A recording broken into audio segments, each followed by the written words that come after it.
I've reported from the front lines of history, but tonight, our story is written in stone and steel. We're heading to China, a nation where ancient tradition collides with a future built at breathtaking speed. This isn't just about buildings, it's about ambition, identity, and power. From the Forbidden City's whispers of emperors to the twisting Shanghai Tower, China's architecture reveals its past and future. These structures are global marvels, challenging what's possible and reflecting shifts that affect us all.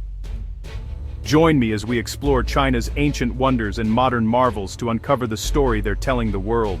To understand China's architectural revolution, we must look back thousands of years. Early Chinese structures were shaped by feng shui, harmonizing humanity with nature. Dynasties like the Shang and Zhou emphasized order and hierarchy, with palaces aligned on precise axes.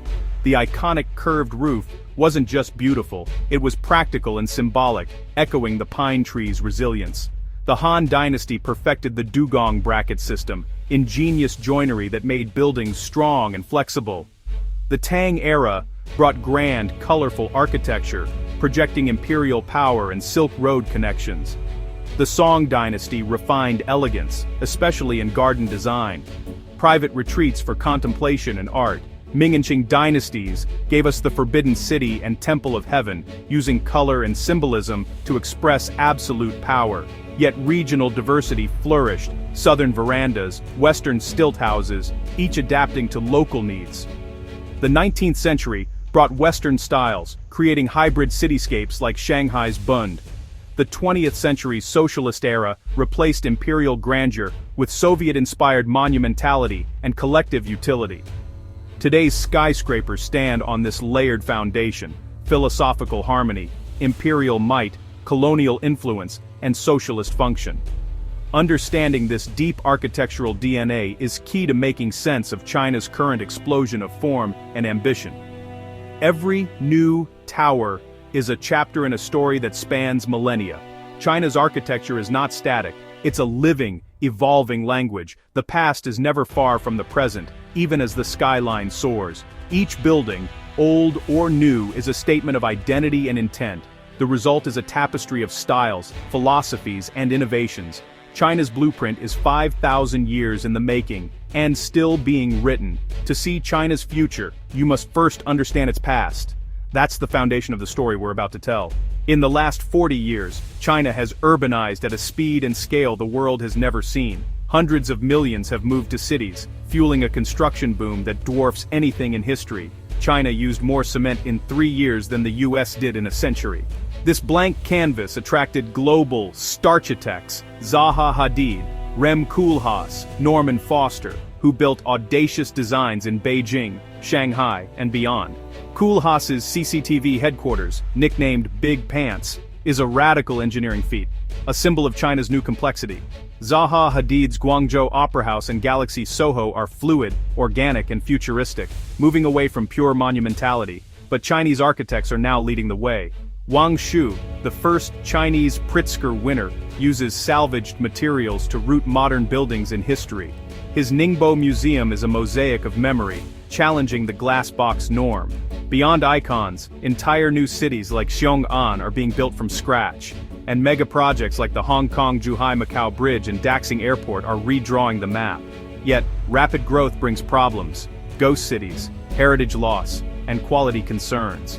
The government has called for an end to weird buildings, urging a shift towards sustainable, culturally relevant design. Today, China's architecture is a complex tapestry: iconic landmarks, thoughtful regionalism, and mind-boggling infrastructure. The ambition is undeniable.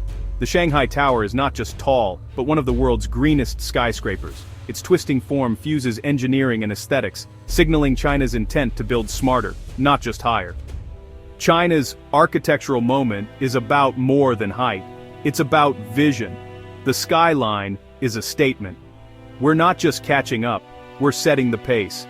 Every new building is a declaration of possibility. The world is watching and learning. China's cities are laboratories for the future. The revolution is concrete, glass, and imagination, and it's only just begun. This is the great acceleration. China's building boom is reshaping the world, not just its own cities. Its demand for steel, glass, and cement has fueled economies from Australia to Brazil, creating global interdependence. Chinese innovation, like prefabricated construction, has set new standards with skyscrapers rising in days, not years. These techniques and companies are now exported worldwide from Africa to Latin America as part of the Belt and Road Initiative. For architects, China became the epicenter of ambition, a training ground for a generation, and a crucible for new ideas. This global exchange sparked debates about identity. Are we building a homogeneous world or rediscovering local roots? China's urbanization has lifted millions from poverty, but also brought displacement, pollution, and social strain. The environmental cost is immense, and how China responds will shape global solutions. Iconic buildings like the Bird's Nest and Shanghai Tower are tools of soft power, projecting a modern, capable China. Engineering breakthroughs, super tall towers and earthquake zones, advanced curtain walls are now global benchmarks. Imagine a world map, resources flow into China, expertise and technology flow out, and the carbon footprint is massive. China's architectural boom is a global accelerator, speeding up economic, technological, and cultural trends. It forces us to confront the realities of mega-urbanization and rethink our own cities. The story of China's buildings is now a shared global narrative. What happens in Beijing and Shanghai echoes in skylines everywhere. China's choices are shaping the future for all of us. The world is connected by steel, glass, and ambition. The blueprint is global, and China is at its center. To dig deeper, I spoke with Dr. Evelyn Reed, a leading expert on Chinese architecture. Dr. Reed, for many, China's futuristic skyline is overwhelming. What's the key thing we should understand? Dr. Reed: it's not just about building, it's about nation building. China's moved from imitation to innovation, aiming to set the global standard. The involvement of starchitects, was it just for prestige? Dr. Reed: partly, but it was also shock therapy for the industry. These architects brought radical ideas, forcing local teams to level up. Now we see homegrown talents like Wang Shu. What sets them apart? Dr. Reed: they're searching for authentic Chinese modernity, drawing on history for inspiration, not imitation. Wang Shu's work is about memory and craft, a critique of the demolish and rebuild mentality, the government's push against weird architecture, progress, or censorship. Dr. Reed: it's both. It curbs wasteful excess, but risks stifling creativity. The challenge is to innovate within new, more sustainable guidelines. China's mega infrastructure, what does it reveal about the future?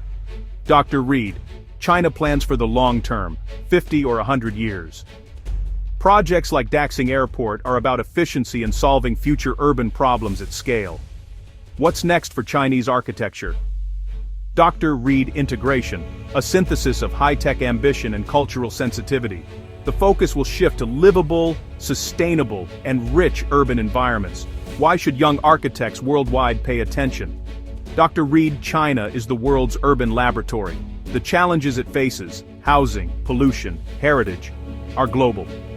Its successes and failures are the case study of our time. Ignoring China's architectural story is ignoring the future of cities. Dr. Reed: exactly. The next chapter is being written now. Thank you, Dr. Reed. Dr. Reed: thank you. Let's see how these ideas play out on the ground. Behind every marvel are millions of human stories. In Shanghai, Mr. Wei, a migrant worker, builds towers for his family's future but feels the cost of leaving home. Mrs. Chen, in her old Shikumen alley, fears losing her memories as new towers rise. For young professionals, high-rises mean success, a world away from the past. In Beijing's 798 Art District, old factories become creative spaces, but environmental costs remain. What's the point of a beautiful city if you can't breathe? Asks a village elder. From workers to students, these buildings shape lives and dreams. The marvels are not just seen, they're lived. In the end, it's about people. Their stories are the heart of it all. We've seen more than buildings. We've witnessed 5,000 years of ambition and identity, written in wood, brick, and steel. China's architecture is a mirror, reflecting a civilization in rapid transformation. The challenges ahead, sustainability, equity, preservation, are immense, but so is the ambition to meet them. What happens here will shape the blueprint for cities worldwide. This is not just China's story, it's a human story about our shared future. The choices we make now will define generations to come.